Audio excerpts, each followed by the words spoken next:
welcome and many thanks for taking the time to join us for our annual Consultative meeting.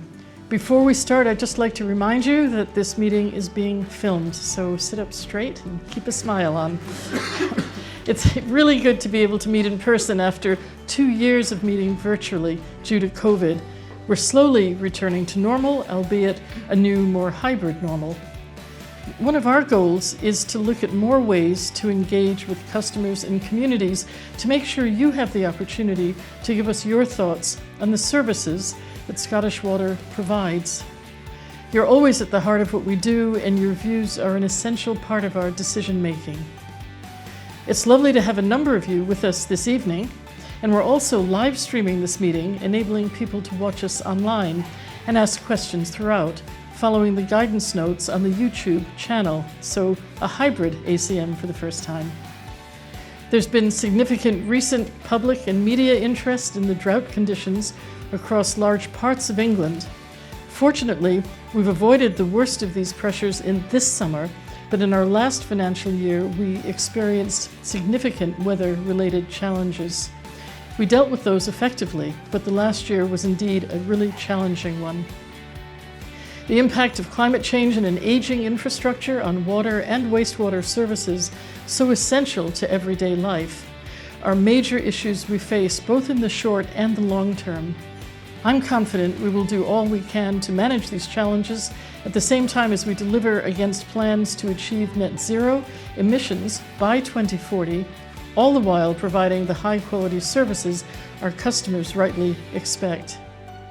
To learn how we're doing that, I'll now hand over to Douglas Millican, our Chief Executive. Douglas.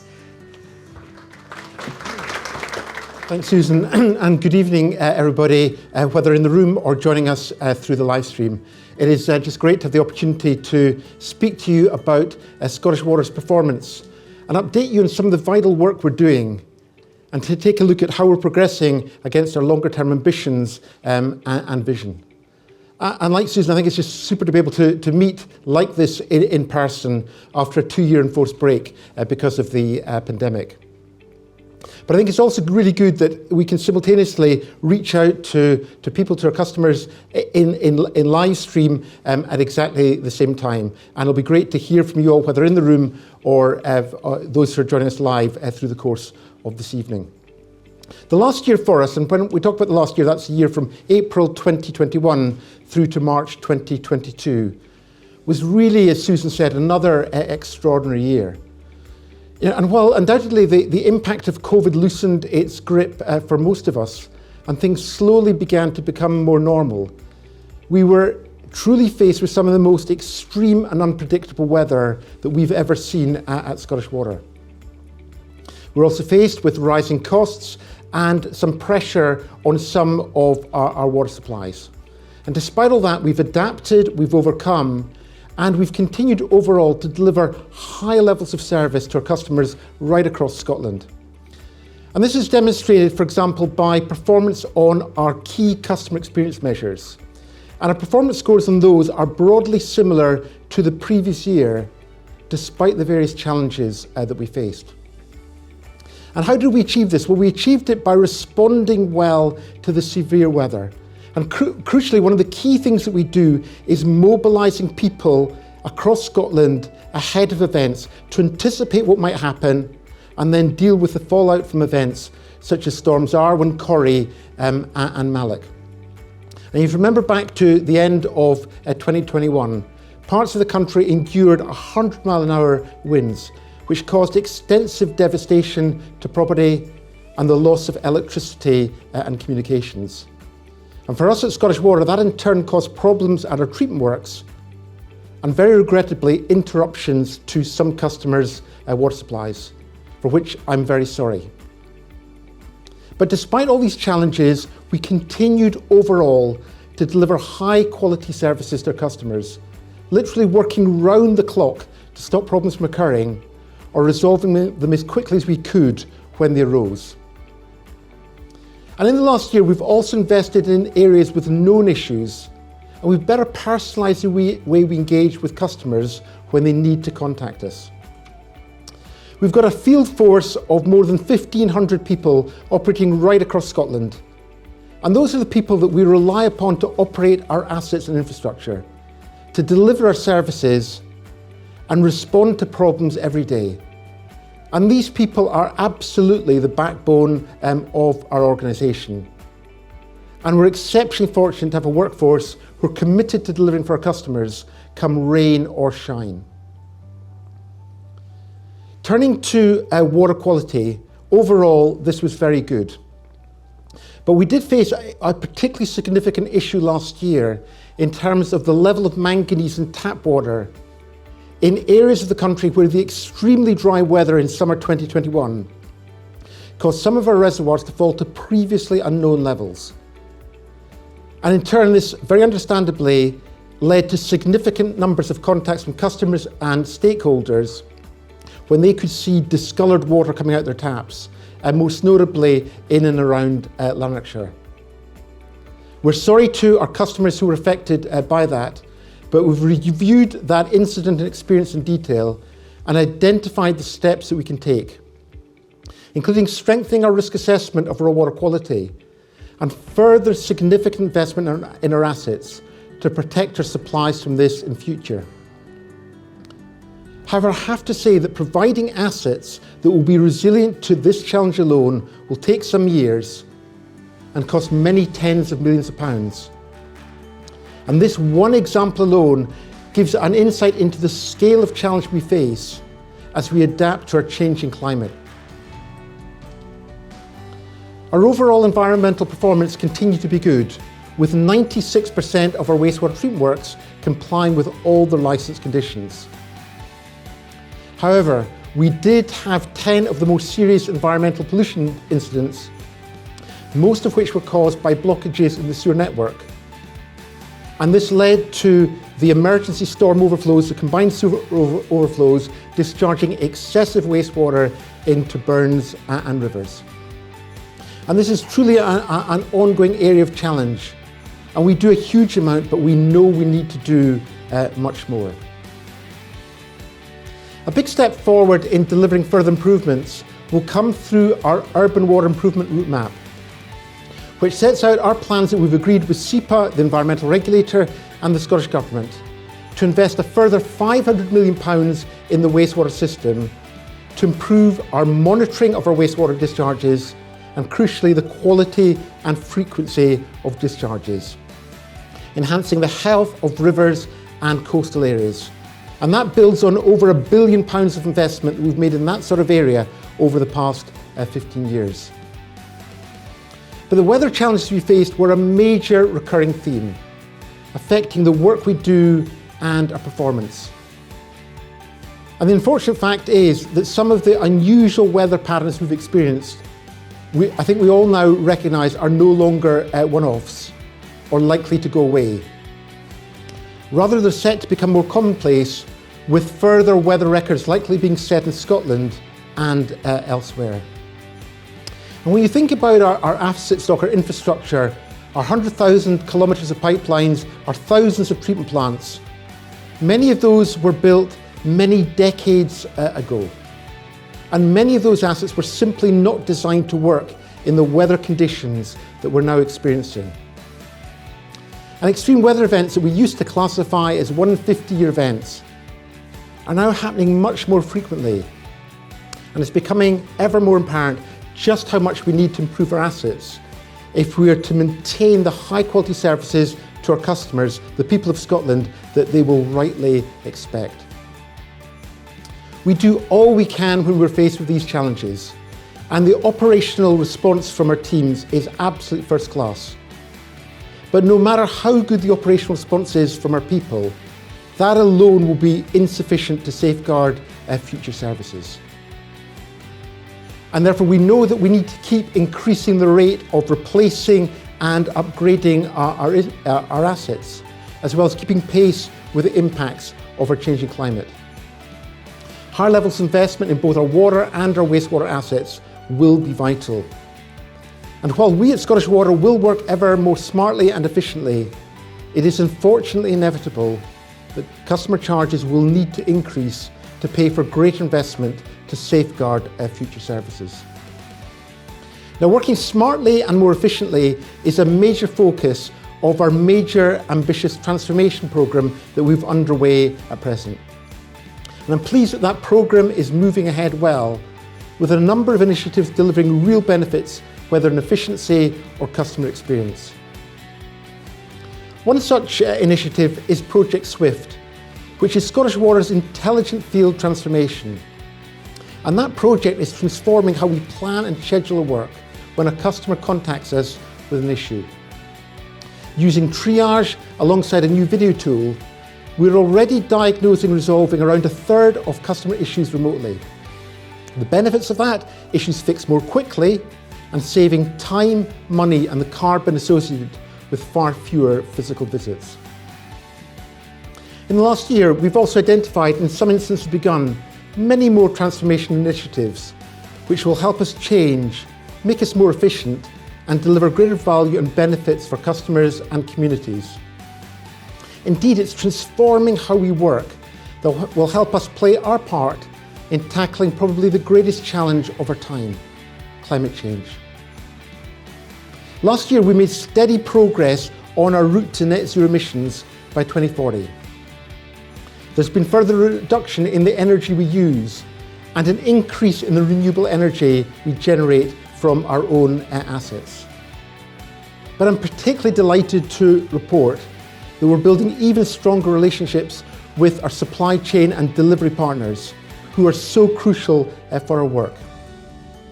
And for example, through these partnerships, we're working together to understand how we transform the emissions associated with construction activities, helping to drive down emissions in our capital programme. And this is truly breaking new ground for our sector. And in these early stages, our focus has been on three areas: low carbon design, low carbon materials, and low carbon construction techniques. When we launched our net zero emissions route map in 2020, we knew that such a long-term plan would require adjustments to our approach to decarbonisation as we learn more and improve our understanding. For example, the last year has seen us prioritise the potential of our own land holdings for tree planting and peatland restoration. Like many organisations, we have faced and managed successfully supply chain issues relating to the availability of some of the critical goods and supplies that we depend upon. But also at that time, we've done a huge amount to make sure that whatever we purchase from wherever in the world, that it is ethically manufactured. Our work to further strengthen relationships with local communities picked up again in the second half of the year. The easing of COVID restrictions saw more top-up taps being installed at the request of local communities. And other initiatives such as our Learn to Swim programme, which we deliver in partnership with Scottish Swimming, getting back up to speed. And like this event this evening, many colleagues and I have begun attending community and public events to meet people, to meet our customers and speak to them directly about their experience of Scottish Water. We're also continuing to look at new and innovative ways to remove surface water from sewers.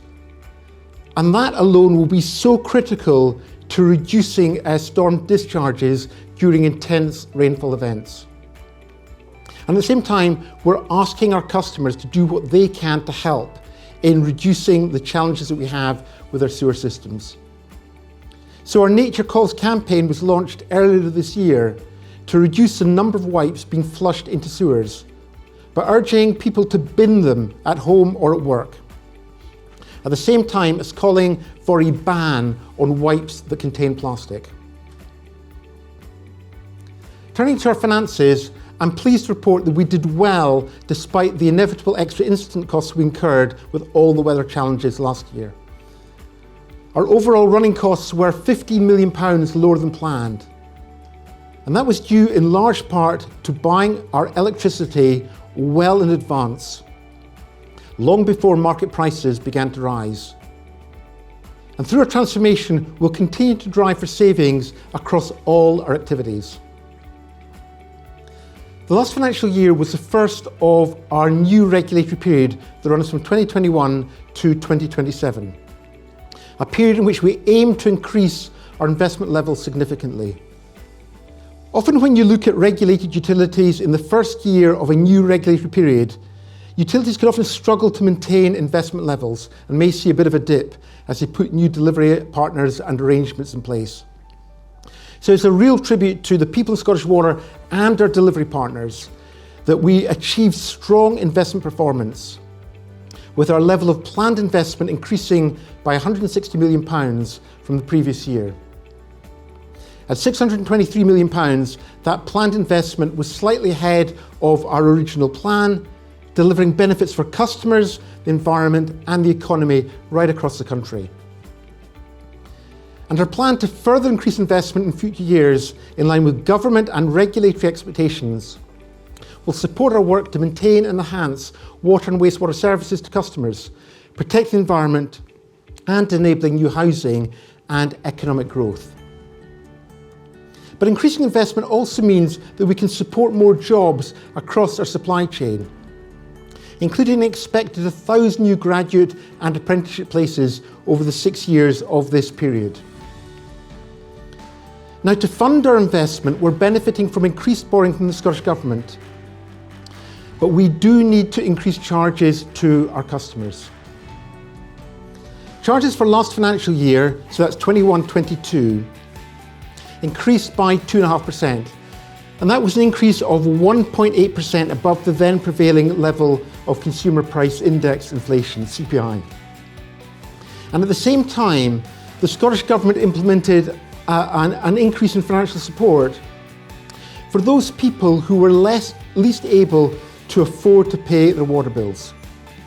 And what that meant was that nearly half of our customers now receive some form of reduction in their water charges.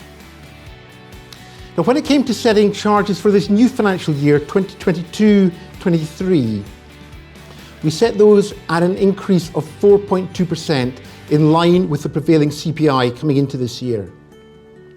And we were very conscious of the difficult economic circumstances faced by many people and businesses across Scotland. And yet we face a real charging dilemma in the years ahead.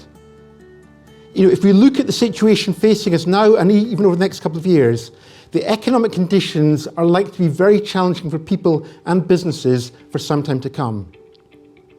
We need to keep charges affordable for our customers, and yet the financing that has been assessed by our economic regulator, the Water Industry Commission for Scotland, in their final determination of charges for this 6-year period, that is required to enable us to meet our service expectations of customers, to meet all our legal obligations, as well as the objectives that Scottish ministers have set on us. And we're therefore exploring with the Scottish Government the options for how we handle this dilemma most appropriately. 2022 is a really special year for Scottish Water as we celebrate our 20th anniversary. I've been privileged to be here all that time, and I'm deeply proud of all we've achieved over those 20 years. However, looking back, I can't think of a period where we've faced as many varied challenges as we have over the past 2 or 2.5 years. Fortunately, as Susan said, the weather impacts so far this year in Scotland have been more manageable than at the same point last year. But the extensive challenges faced by many water companies in England this summer, and crucially when you look at their customers' reaction to this, what that shows is that our customers too will rightly expect us in Scottish Water to be able to deal with whatever comes our way as a result of future events. And as I look back to challenges overcome, I pay tribute to the ongoing hard work and dedication of our people and others, including our delivery partners, who've helped us to meet those challenges and continue to provide vital services to customers and communities.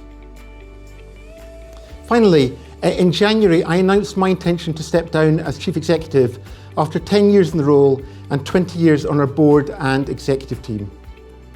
It's been and continues to be an immense privilege to lead Scottish Water.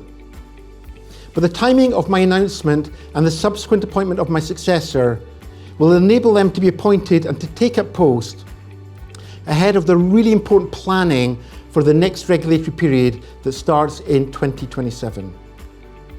But in the meantime, I will continue to lead Scottish Water throughout this year and in due course achieve a smooth transition to my successor.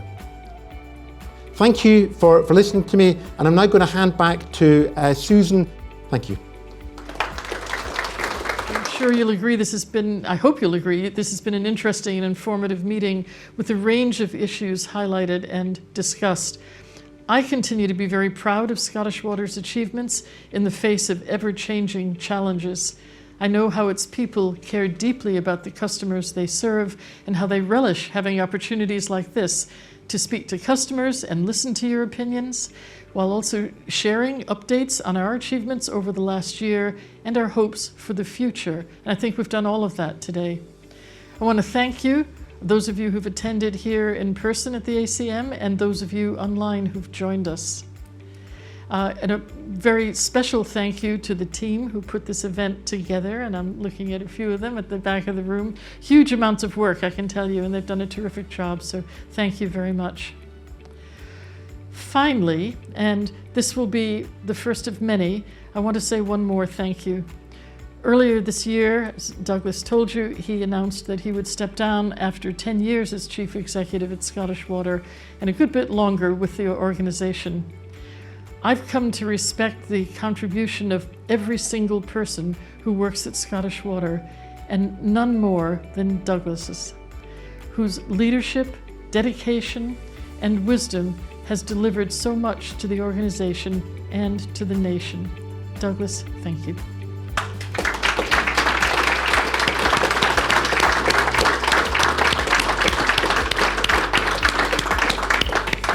And thanks again to everyone. I hope you get something out of this. I hope you enjoyed yourselves. We'll see you next year. Good night.